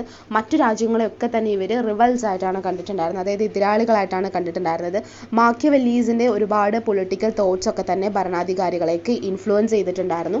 ഒരു പൊളിറ്റിക്കൽ ആയിട്ടുള്ള ഒരു ഐക്യം കൈവരിക്കുന്നതിന് വേണ്ടിയിട്ട് ഒരു സെൻട്രലൈസ്ഡ് ആയിട്ടുള്ള ഒരു ഗവൺമെൻറ് അല്ലെങ്കിൽ ഒരു സാമ്പത്തിക ഐക്യത്തിനൊക്കെ തന്നെ ഈ ഒരു പൊളിറ്റിക്കൽ ഫാക്ടർ ഊന്നൽ നൽകിയിട്ടുണ്ടായിരുന്നു. രണ്ടാമത്തെ പറയുന്നത് ഇക്കണോമിക് ഫാക്ടറാണ്. ഇക്കണോമിക് ഫാക്ടർ എന്ന് പറയുമ്പോൾ ഫ്യൂഡലിസം തകർന്നു, അതുപോലെ തന്നെ കുറച്ചുകൂടി ട്രേഡ്, അതിൻ്റെയൊക്കെ തന്നെ വികാസം, അതുപോലെ മണി നമ്മൾ ഉപയോഗിക്കാൻ വേണ്ടി തുടങ്ങിയത്, ഇതൊക്കെ തന്നെ നമ്മൾ ഈ പറയുന്ന മെർക്കന്റിലിസത്തിൻ്റെ വളർച്ചയ്ക്ക് കാരണമായി. ഒരുപാട് മാർക്കറ്റുകളുടെ വികസനം, മറ്റ് മാർക്കറ്റുകൾ തമ്മിലുള്ള മത്സരം, പ്രൊഡക്ഷൻ, ട്രാൻസ്പോർട്ടേഷൻ, അഗ്രികൾച്ചർ, അങ്ങനെ ഒരുപാട് കാര്യങ്ങളിൽ മെച്ചപ്പെടുത്തലുകൾ അല്ലെങ്കിൽ കുറച്ചുകൂടി ഇമ്പ്രൂവ്മെൻറ്റ്സ് ഉണ്ടാവുന്നത് ഈ ഒരു ഇക്കണോമിക് ഫാക്ടറിൽ വന്നിട്ടുള്ളതായിരുന്നു. ഒരുപാട് ഇപ്പോൾ ട്രേഡ് റിലേറ്റഡ് ആയിട്ടുള്ള ഒരുപാട് തോട്ട്സിലേക്ക് വരുന്നത് മെർക്കന്റിലിസം കാലഘട്ടത്തിലാണ്. അപ്പോൾ ഈ ഒരു ഇക്കണോമിക് ഫാക്ടർ മെർക്കന്റിലിസത്തിനെ സ്വാധീനിച്ചിട്ടുണ്ടായിരുന്നു. റിലീജിയസ് ഫാക്ടർ നമ്മൾ ഓൾറെഡി പറഞ്ഞിട്ടുണ്ടായിരുന്നു, അതായത് വ്യക്തിയുടെ സ്വാതന്ത്ര്യം അല്ലെങ്കിൽ ടോട്ടൽ ഒരാളുടെയും ഒരു ഫ്രീഡത്തിന് ഇവർ ഊന്നൽ നൽകിയിട്ടുണ്ടായിരുന്നില്ല. കുറച്ചുകൂടി മതവുമായിട്ടും അതുപോലെ മതത്തിൻ്റെ ഒരുപാട് തോട്ട്സുകൾ ഇക്കണോമിക് ആക്ടിവിറ്റീസിലേക്ക് കൊണ്ടുവരിക എന്നുള്ളതായിരുന്നു. അതുകൊണ്ട് കുറച്ചുകൂടി ഒരു ഹൈറാർക്കിയാണ് നിന്നിട്ടുണ്ടായിരുന്നത്, ഒരു മതത്തിൻ്റെ ഡോമിനൻസ് ആണ് ആ ഒരു ഭാഗത്ത് നിന്നിട്ടുണ്ടായിരുന്നത്. അടുത്തത് കൾച്ചറൽ ഫാക്ടേഴ്സ് ആണ്. കൾച്ചറൽ ഫാക്ടേഴ്സ് എന്ന് പറയുമ്പോൾ നമുക്കറിയാം ഒരുപാട് തരത്തിലുള്ള renaissance, human brought about A materialist philosophy emphasising the importance of worldly pursuit over spiritual matters. Writers, artist and philosophers immortalized new ideas while money gained prominence in human relations, strengthening the mercantilist ideology എന്നാണ് പറയുന്നത്. So നവോത്ഥാനം, അതുപോലെ മാനവികത തുടങ്ങിയ കാര്യങ്ങളൊക്കെ തന്നെ ഒരു materialist ഫാക്ടറിലേക്ക് കൊണ്ടുവരികയും ആത്മീയമായിട്ടുള്ള കാര്യങ്ങളിൽ കുറച്ചുകൂടി ഊന്നൽ നൽകാൻ വേണ്ടിയിട്ട് ഈ ഒരു കാലഘട്ടം ഉണ്ടായിരുന്ന ഒരുപാട് എഴുത്തുകാർ, കലാകാരന്മാർ, തത്വചിന്തകർ തുടങ്ങിയ ഒരുപാട് ആളുകൾ കുറച്ചുകൂടി ഈ റിനൈസൻസ്, അതായത് ഇപ്പോൾ നമ്മൾ പറയുന്ന നവോത്ഥാനം റിലേറ്റഡ് ആയിട്ടുള്ള ആശയങ്ങൾ കൊണ്ടുവന്നിട്ടുണ്ടായിരുന്നു. പക്ഷേ ഇവിടെ എന്ന് പറയുമ്പോൾ പണത്തിന് പക്ഷേ അപ്പോഴും പ്രാധാന്യം ഉണ്ടായിരുന്നു ട്രേഡും കാര്യങ്ങളിലൊക്കെ തന്നെ. പക്ഷേ കുറച്ചുകൂടി തോട്ട്സ് ആളുകളുടെ മാറാൻ വേണ്ടിയിട്ട് തുടങ്ങി. സയൻറ്റിഫിക് ആൻഡ് ടെക്നോളജിക്കൽ ഫാക്ടേഴ്സ് എന്ന് പറയുന്നത് advancement in the science and technology such as the invention of the mariner's compass, Columbus discovery of America and printing presses. നമുക്കറിയാം ശാസ്ത്രീയപരമായിട്ടുള്ള അല്ലെങ്കിൽ ടെക്നോളജിക്കൽ പരമായിട്ടുള്ള ഒരുപാട് ഘടകങ്ങൾ മെർക്കന്റിലിസത്തിനെ സ്വാധീനിച്ചിട്ടുണ്ട്. അതായത് കോമ്പസിൻ്റെ കണ്ടുപിടുത്തം, അതുപോലെ നമ്മുടെ കൊളംബസ് അമേരിക്ക കണ്ടുപിടിച്ചത്, പ്രിൻറ്റിംഗ് പ്രസ്, അതൊക്കെ തന്നെ പലതരത്തിലുള്ള പുരോഗതികൾ ഉണ്ടാകുന്നു. അങ്ങനെ ഒരുപാട് തരത്തിൽ ഇപ്പോൾ എഡ്യൂക്കേഷൻ എന്ന് പറയുന്ന അല്ലെങ്കിൽ നോളജ് എന്ന് പറയുന്ന എല്ലാവരിലേക്കും സ്പ്രെഡ് ചെയ്യാനും നാവിഗേഷൻ റിലേറ്റ് ചെയ്തിട്ടുള്ള കാര്യങ്ങൾ കുറച്ചുകൂടി ഈസിയർ ആയിട്ട് മാറ്റാനും, അതുപോലെ പ്രിൻറ്റിംഗ് പ്രസ്സസ് എന്ന് പറയുന്ന ഒരു മൊത്തത്തിലെ മെർക്കന്റിലിസം ഐഡിയാസ് എല്ലാവിടേക്കും സ്പ്രെഡ് ചെയ്യാൻ കാരണമായി എന്നാണ് പറയുന്നത്. സോ ഇത്തരത്തിലുള്ള ഫാക്ടേഴ്സാണ് മെർക്കന്റിലിസത്തിൻ്റെ വളർച്ചയ്ക്ക് കാരണമായിട്ടുള്ള ഘടകങ്ങൾ എന്ന് പറയുന്നത്. ഇനി പറയുന്നത് ഈ മെർക്കന്റിലിസത്തിൽ ഒരുപാട് കൺസെപ്റ്റുകളുണ്ട്.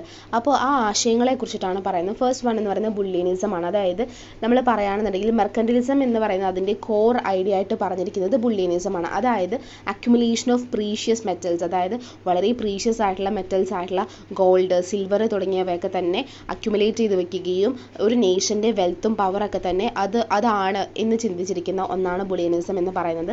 നാഷണലിസം എന്ന് പറയുന്നത് central to mercantilist philosophy was the idea of nationalism prioritising the strength prosperity of the nation. So അവിടെ ഏറ്റവും കൂടുതൽ ഇൻഡിവിജ്വൽ ഇൻട്രസ്റ്റിന് പ്രാധാന്യം നൽകുന്നില്ല, നേഷൻ്റെ ഇൻട്രസ്റ്റ് ആണ് അവിടെ കൊടുക്കുന്നത്. സോ നാഷണലിസം എന്ന് പറയുന്നത് അവിടെ വളരെയധികം സ്പ്രെഡായിട്ടിരിക്കുന്നു. എല്ലാ കാര്യങ്ങളും എന്ന് പറയുന്നത് നേഷൻ്റെ ഇക്കണോമിക് ആയിട്ടുള്ള യൂണിറ്റിക്കും പവറിനും വേണ്ടിയിട്ടാണ്. അതൊക്കെ എൻഹാൻസ് ചെയ്യാനുള്ള പോളിസീസാണ് വന്നിട്ടുണ്ടായിരുന്നത്. അവിടെ ഇൻഡിവിജ്വലിന് വലിയ രീതിയിൽ ഒരു റോൾ ഉണ്ടായിരുന്നില്ല. അതുപോലെ റോൾ ഓഫ് ദ സ്റ്റേറ്റ് എന്ന് പറയുന്നത് mercantilism advocated for extensive state intervention in economic affairs, viewing political unity and state power is essential for economic prosperity. State was seen as the supreme authority regulating all aspects of life. അപ്പോൾ state എന്ന് പറയുന്നത് ഏറ്റവും കൂടുതൽ അത്യാവശ്യമാണെന്നാണ് പറയുന്നത്. അപ്പോൾ സ്റ്റേറ്റിൻ്റെ intervention, സ്റ്റേറ്റിൻ്റെ ഇടപെടൽ എല്ലാ മേഖലകളിലും ഉണ്ടാവണമെന്നും ഒരാളുടെ അല്ലെങ്കിൽ ഒരു നേഷൻ്റെ ഓൾ ആസ്പെക്ട് ഓഫ് ലൈഫ് നിയന്ത്രിക്കുന്നത് സ്റ്റേറ്റ് ആയിരിക്കണം, അതായത് ഗവൺമെൻറ് ആയിരിക്കണം എന്നാണ് പറയുന്നത്. വെൽത്ത് ആൻഡ് മണീനെ കുറിച്ച് പറയുന്നത് പ്രീഷ്യസ് മെറ്റൽസ് ആണ് നമ്മൾ പറഞ്ഞിട്ടുണ്ടായിരുന്നു, അതാണ് നേഷൻ്റെ സ്ട്രെങ്ത് എന്ന് പറയുന്നത്. അതുപോലെ തന്നെ ഗോൾഡ്, സിൽവർ ഇതൊക്കെയാണ് അവിടെ പ്രയോറിറ്റി നൽകിയിട്ടുണ്ടായിരുന്നത് എന്നാണ് പറയുന്നത്. സോ വെൽത്തും മണിയൊക്കെ ഓറിയൻറ്റഡ് ആയിട്ട് നിൽക്കുന്ന ഈ പ്രീഷ്യസ് മെറ്റൽസ് റിലേറ്റ് ചെയ്തിട്ടാണ്. അപ്പോൾ വില്ലിനിസം പറഞ്ഞു, നാഷണലിസം പറഞ്ഞു, റോൾ ഓഫ് ദ സ്റ്റേറ്റ് പറഞ്ഞു, വെൽത്ത് ആൻഡ് മണീനെ കുറിച്ച് പറഞ്ഞു. അടുത്തത് ഫോറിൻ ട്രേഡ് ആണ്. ഫോറിൻ ട്രേഡ് എന്ന് പറയുന്നത് കുറച്ചുകൂടി ഫോറിൻ ട്രേഡ് മീൻസ് വെൽത്ത് കൂട്ടാനുള്ള ഒന്നായിട്ട് മാത്രമാണ് അവർ ഫോറിൻ ട്രേഡിനെ കണക്കാക്കിയിട്ടുണ്ടായിരുന്നത്. മാക്സിമം എക്സ്പോർട്ടും അതുപോലെ തന്നെ ഇമ്പോർട്ടും മാക്സിമം കുറയ്ക്കുക എന്നുള്ളതായിരുന്നു അവർ ഉദ്ദേശിച്ചിട്ടുണ്ടായിരുന്നത്. ഇതിലൂടെയാണ് ഒരു ഫേവറബിൾ ആയിട്ടുള്ള ബാലൻസ് ഓഫ് ട്രേഡ് മെർക്കന്റിലിസം കാലഘട്ടത്തിൽ ഉണ്ടായിരുന്നത്. അപ്പോൾ എക്സ്പോർട്ട് ഓറിയൻറ്റഡ് ആയിട്ടുള്ള പോളിസീസ്, കയറ്റുമതി ഓറിയൻറ്റഡ് ആയിട്ടുള്ള ഒരുപാട് പോളിസീസ് കൊണ്ടുവരികയും ഇമ്പോർട്ടിന് റിലേറ്റ് ചെയ്യുന്ന കാര്യങ്ങളൊക്കെ കുറച്ചുകൂടി റെസ്ട്രിക്റ്റ് ചെയ്യുകയും ചെയ്യുന്ന ഒരു കാലഘട്ടമായിരുന്നു അത്. ഫേവറബിൾ ബാലൻസ് ഓഫ് ട്രേഡ് പറയുന്നത് ഇത് തന്നെയാണ്, എക്സ്പോർട്ട് എക്സീഡ്സ് ഇമ്പോർട്ട്സ് എന്നാണ് പറയുന്നത്. അപ്പോൾ ഈ കൺസെപ്റ്റാണ് മെർക്കന്റിലിസ്റ്റ് എക്കണോമിക് തോട്ടിൻ്റെ ബേസിക് ഫൗണ്ടേഷൻസ് എന്ന് പറയുന്നത്. ഇതെല്ലാം തന്നെ ഒരുപാട് പോളിസീസ്, ഈ കാര്യങ്ങൾ വെച്ചിട്ടാണ് ഒരുപാട് പോളിസീസും കാര്യങ്ങളും വന്നിട്ട് നേഷൻ്റെ വെൽത്തും പവറും എക്കണോമിക് ഡൊമിനൻസും ഒക്കെ തന്നെ എൻഹാൻസ് ചെയ്യപ്പെടുന്നത്. അടുത്തത് നമ്മൾ പറയാൻ വേണ്ടി പോകുന്നത് ഇമ്പോർട്ടൻറ്റ് മെർക്കന്റിലിസ്റ്റുകളും അവരുടെ ക്രിറ്റിക്സിനെ കുറിച്ചിട്ടാണ്. ഫസ്റ്റ് വൺ എന്ന് പറയുന്നത് തോമസ് മുൻ ആണ്. തോമസ് മുന്നിനെ സംബന്ധിച്ച് advocated a positive balance of trade emphasising the importance of exporting more than importing to increase nation's wealth. അപ്പോൾ ഈ മെർക്കന്റിലിസം ഐഡിയാസിനെയൊക്കെ തന്നെ സപ്പോർട്ട് ചെയ്യുന്ന, അതുപോലെ തന്നെ അവരുടേതായിട്ടുള്ള ഒരുപാട് തിയറീസ് കൊണ്ടുവന്നിട്ട് ആൾക്കാരായിരിക്കും കേട്ടോ ഇതിനകത്ത് വരുന്നത്. അതുപോലെ ചെറിയ രീതിയിൽ ഇതിനെ ക്രിട്ടിസൈസ് ചെയ്യപ്പെട്ടുള്ളതും. അപ്പോൾ തോമസ് മുൻ പറഞ്ഞത് ഒരു ബാലൻസ് ഓഫ് ട്രേഡിനെ കുറിച്ചിട്ടാണ്. അതായത് ഇവിടെ എക്സ്പോർട്ടിംഗ് എന്ന് പറയുന്നതും ഇമ്പോർട്ടിംഗ് എന്ന് പറയുന്നതിനെ കുറിച്ച് പറയുന്നത്. എക്സ്പോർട്ടിംഗ് എന്ന് പറയുന്നത് കൂടുതലായിട്ട് നിൽക്കണമെന്നും ഇമ്പോർട്ടിംഗ് കുറയ്ക്കുകയും ചെയ്തിട്ട് നേഷൻ്റെ വെൽത്ത് കൂട്ടണമെന്നാണ് അദ്ദേഹം പറയുന്നത്.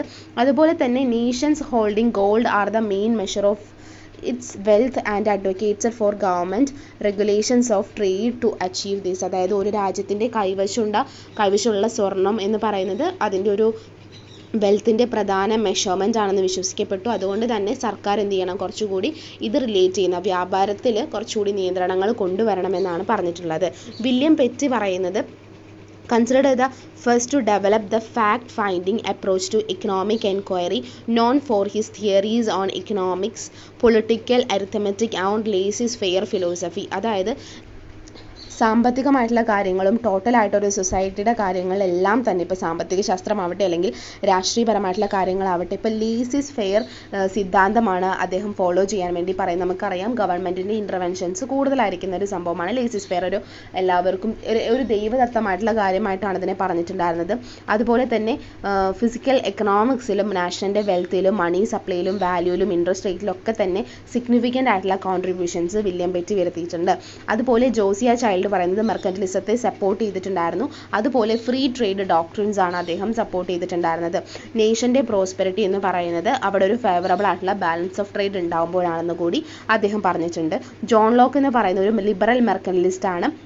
അദ്ദേഹമാണ് ലേബർ തിയറി ഓഫ് പ്രോപ്പർട്ടി കൊണ്ടുവന്നിട്ടുണ്ടായിരുന്നത്. ഒരു ലിമിറ്റഡ് ഗവൺമെൻറ് ഇൻ്റർവെൻഷനാണ് അദ്ദേഹവും പറഞ്ഞിട്ടുണ്ടായിരുന്നത്. എല്ലാ ഇക്കണോമിക് അഫയേഴ്സിലും ഒരു ഇൻഡിവിജ്വൽ ആയിട്ടുള്ള ഒരു ലിബർട്ടീനെ കുറിച്ചിട്ടും അദ്ദേഹം വാദിച്ചിട്ടുണ്ട്. ഡേവിഡ് ഹ്യൂം എന്ന് പറയുന്നത് ആധുനികമായിട്ടുള്ള രീതിയിൽ anticipated modern monetarism and emphasised empirical analysis over theoretical speculation. അതുപോലെ തന്നെ കാഷ്വൽ ആയിട്ടുള്ള മണിയും സപ്ലൈയും പ്രൈസ് ലെവലും തമ്മിലൊരു കാഷ്വൽ ആയിട്ടുള്ള റിലേഷൻഷിപ്പിനെ കുറിച്ചിട്ടും ഡേവിഡ് ഹ്യൂം പറഞ്ഞിട്ടുണ്ട്. ജോൺ കാരി പറഞ്ഞിരിക്കുന്നത് importance of evidence socio economic അനാലിസിസിനെ കുറിച്ചിട്ടാണ്. ബാലൻസ് ഓഫ് ട്രേഡ് എന്ന് പറയുന്നത് കുറച്ചുകൂടി ഫേവറബിൾ ആയിരിക്കണമെന്നും ഇതെല്ലാം തന്നെ ഇൻ്റർനാഷണൽ ട്രേഡിലേക്ക് ഒരു മെക്കാനിസം ആയിട്ട് കൊണ്ടുവരണമെന്നും ജോൺ കാരി പറഞ്ഞിട്ടുണ്ട്. ചാൾസ് പറഞ്ഞിരിക്കുന്നത് മെർക്കന്റിലിസ്റ്റ് പോളിസീസിനൊക്കെ തന്നെ സപ്പോർട്ട് ചെയ്തിട്ട് അവിടെ ഒരു ക്വാണ്ടിറ്റേറ്റീവ് ആയിട്ടുള്ള ആർഗ്യുമെൻറ്റ്സും ഇക്കണോമിക് ഡിബേറ്റ്സും കൊണ്ടുവരണമെന്നാണ്. അതുപോലെ അദ്ദേഹത്തിൻ്റെ ഒരുപാട് writings quantitative analysis on political and economic ക്വസ്റ്റ്യൻസിനൊക്കെ തന്നെ പ്രൊമോട്ട് ചെയ്തിട്ടുണ്ട്.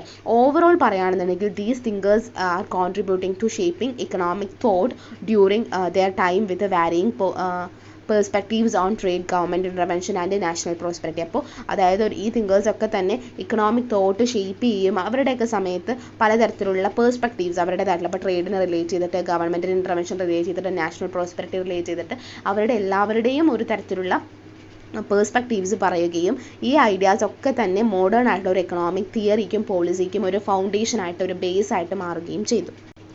സോ ഇനി നമ്മൾ ഡിസ്കസ് ചെയ്യാൻ വേണ്ടി പോകുന്നത് ഈ ഒരു മെർക്കന്റിലിസത്തിൻ്റെ ക്രിറ്റിസിസത്തെ കുറിച്ചിട്ടാണ്. Over emphasising on gold and silver, അതായത് സ്വർണ്ണത്തിനും വെള്ളിക്കും അമിതമായിട്ടുള്ള പ്രാധാന്യം നൽകുകയാണ് ചെയ്തപ്പോൾ കച്ചവടക്കാരെന്ന് പറയുന്നത് എല്ലാവരും എന്ത് ചെയ്തു, ഈ സ്വർണ്ണവും വെള്ളിയും ഒക്കെ തന്നെ ശേഖരിക്കുന്നതിൽ കൂടുതലായിട്ട് അമിതമായിട്ടുള്ള ശ്രദ്ധ കേന്ദ്രീകരിച്ചു. അപ്പോൾ എന്താണ് മറ്റ് റിലേറ്റ് ചെയ്തിട്ടുള്ള, അതായത് വ്യവസായം അങ്ങനത്തെ കാര്യങ്ങളിലൊക്കെ തന്നെ അവർക്ക് എന്ത് ചെയ്യുന്നുണ്ട്, അവരുടെ ശ്രദ്ധ പോവുകയും ഈ കാര്യം, അതായത് ഗോൾഡും സിൽവറും അക്യുമുലേറ്റ് ചെയ്യാൻ വേണ്ടി മാക്സിമം ട്രൈ ചെയ്തു. അതൊരു ക്രിറ്റിസിസമാണ്. രണ്ടാമത്തെ പറയുന്നത് അഗ്രികൾച്ചർ, നെഗ്ലക്റ്റ് ഓഫ് അഗ്രികൾച്ചർ എന്ന് പറയും. അഗ്രികൾച്ചറോടുള്ള അല്ലെങ്കിൽ കൃഷിയോടുള്ള അവഗണന എന്ന് പറയും. അതായത് അവർ കൂടുതലായിട്ടും കൃഷിയും മറ്റു മേഖലകളെയൊക്കെ തന്നെ ഉപേക്ഷിച്ചിട്ട് അവരെന്ത് ചെയ്യും, വ്യാപാരത്തിനും വാണിജ്യത്തിനും മുൻഗണന നൽകി. അതായത് ദേശീയമായിട്ടുള്ളൊരു അല്ലെങ്കിൽ നേഷൻ്റെ കോൺട്രിബ്യൂഷൻ എന്ന് പറയുന്നത്, നേഷണൽ പ്രോസ്പെറിറ്റിക്കുള്ള അവരുടെ കോൺട്രിബ്യൂഷൻ എന്ന് കുറയ്ക്കുകയും ഈ അഗ്രികൾച്ചറൊക്കെ തന്നെ മാറ്റിയിട്ട് അവർ ട്രേഡിലും അതുപോലെ തന്നെ മറ്റ് സെക്ടേഴ്സിലൊക്കെ തന്നെ കുറച്ചുകൂടി കോൺസെൻട്രേറ്റ് ചെയ്തതും ഒരു ക്രിറ്റിസിസമായി പറയുന്നു. Wealth and labour as ultimate goal, അതായത് സമ്പത്തും അധ്വാനവുമാണ് അവരുടെ ആത്യന്തിക ലക്ഷ്യമായിട്ട് പറയുന്നത്.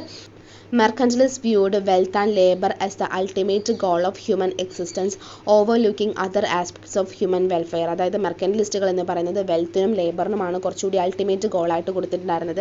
പക്ഷേ മറ്റ് ഹ്യൂമൻ വെൽഫെയർ റിലേറ്റ് ചെയ്തിട്ടുള്ള കാര്യങ്ങളിലൊന്നും അവർക്ക് യാതൊരുവിധ റോളും കൊടുക്കാതെ അവരെപ്പോഴും വെൽത്തും ലേബറിനും മാത്രമാണ് അൾട്ടിമേറ്റ് ഗോളാക്കി വെച്ചിട്ടുണ്ടായിരുന്നത്. അവിടെ ഫേവറബിൾ ആയിട്ടുള്ള ഒരു ബാലൻസ് ഓഫ് ട്രേഡ് പറയാൻ വേണ്ടിയിട്ട് അവരെന്ത് പറഞ്ഞിട്ടുണ്ടായിരുന്നു, അതൊരു ബ്രേക്ക് പ്രോസ്പെറിറ്റിയിലേക്ക് എത്തുന്നത്. അതായത് ഇൻ്റർനാഷണൽ ട്രേഡിനെ സംബന്ധിച്ച് ഒരുപാട് കോംപ്ലക്സിറ്റീസ് ഉണ്ടാവും. പക്ഷേ ആ കോംപ്ലക്സിറ്റീസ്, അതായത് എക്സ്പോർട്ട് മാക്സിമം കൂട്ടിയിട്ട് ഇമ്പോർട്ട് കുറയ്ക്കുക എന്ന് പറയുമ്പോൾ പലതരത്തിലുള്ള കോംപ്ലക്സിറ്റീസ് ഇൻ്റർനാഷണൽ ട്രേഡിലുണ്ട്. അപ്പോൾ അതൊരു ഇഷ്യൂ ആയിട്ട് വരുന്നു.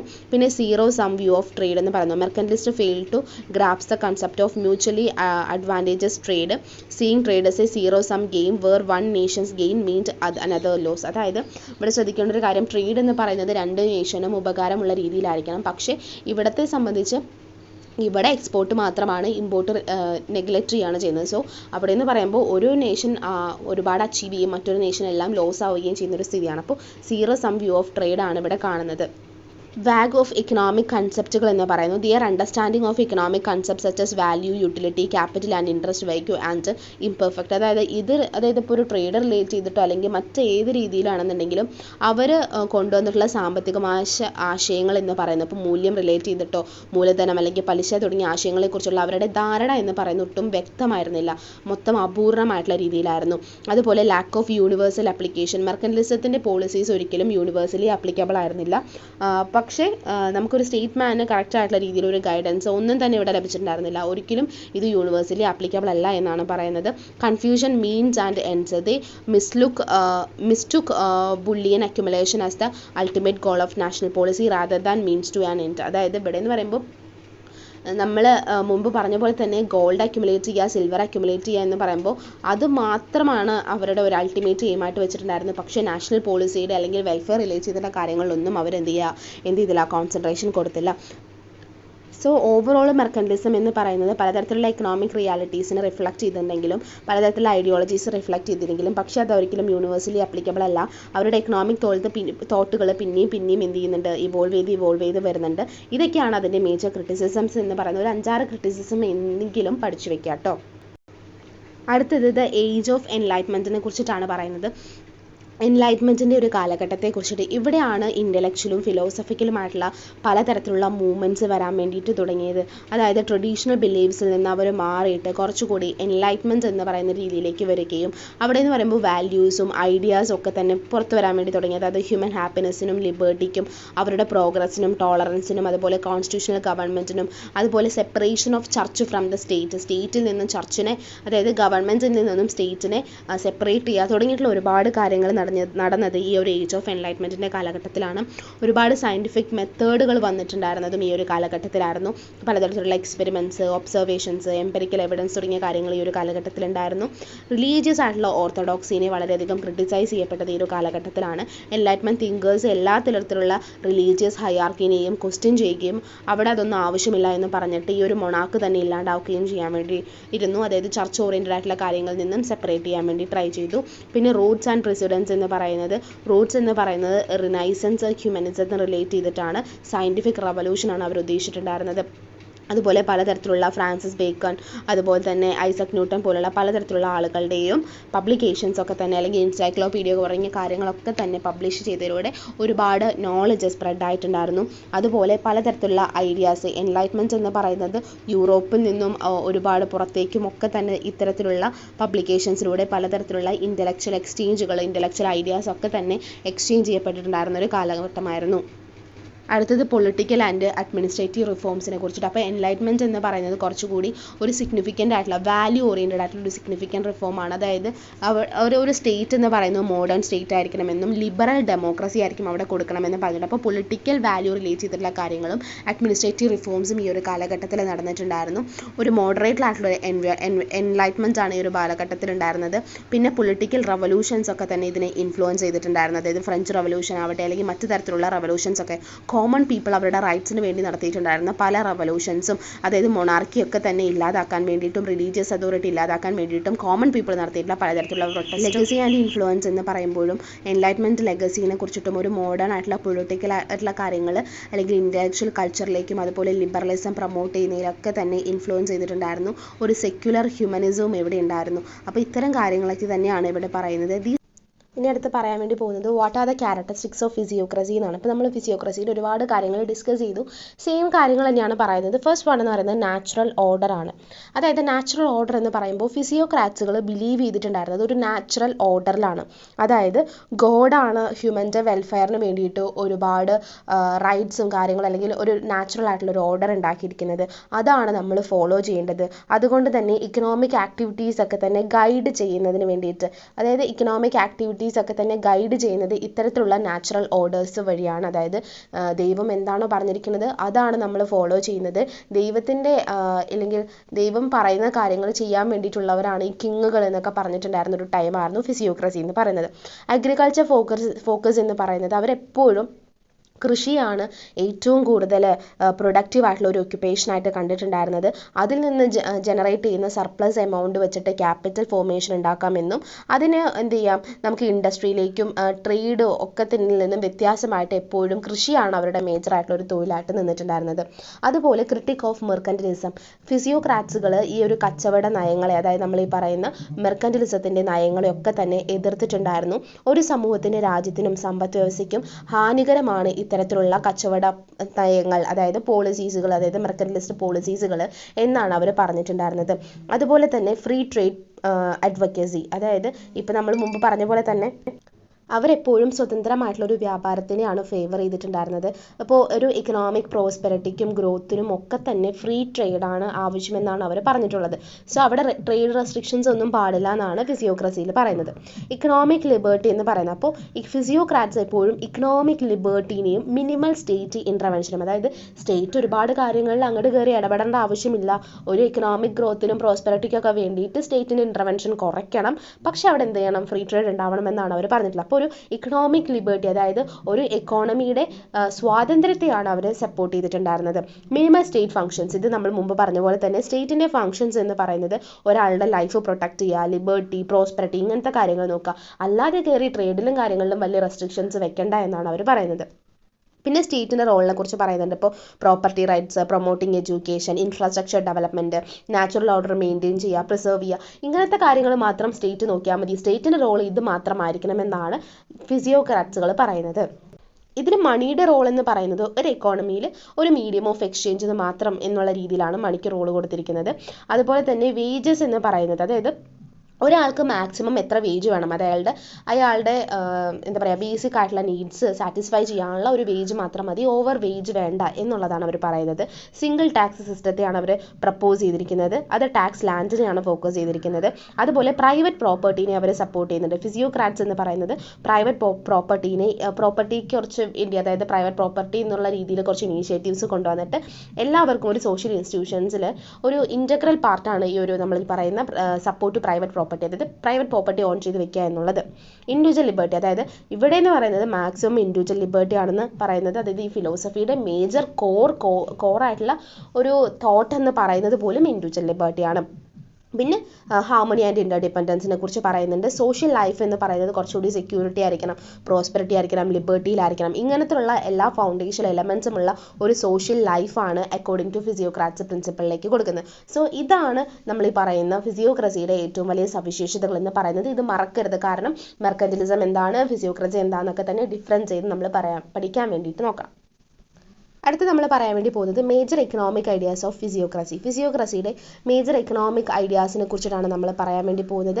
ഫസ്റ്റ് വൺ എന്ന് പറയുന്നത് നാച്ചുറൽ ഓർഡർ ആണ്. നമ്മൾ മുമ്പേ പറഞ്ഞിട്ടുണ്ടായിരുന്നു എന്താണ് നാച്ചുറൽ ഓർഡർ എന്ന്. അതായത് ഫിസിയോക്രാറ്റ്സുകൾ എന്ന് പറയുന്നത് മനുഷ്യൻ്റെ, അതായത് ഹ്യൂമൻ്റെ ക്ഷേമത്തിന് വേണ്ടിയിട്ട് ദൈവം നിയമിച്ചിട്ടുള്ള അല്ലെങ്കിൽ നിശ്ചയിച്ചിട്ടുള്ള കുറച്ച് സ്വാഭാവികമായിട്ടുള്ള ഒരു പ്രകൃതിദത്തമായിട്ടുള്ള ഒരുപാട് ഓർഡേഴ്സിൽ അല്ലെങ്കിൽ റൂൾസിലൊക്കെ തന്നെ അവർ വിശ്വസിച്ചിട്ടുണ്ടായിരുന്നു.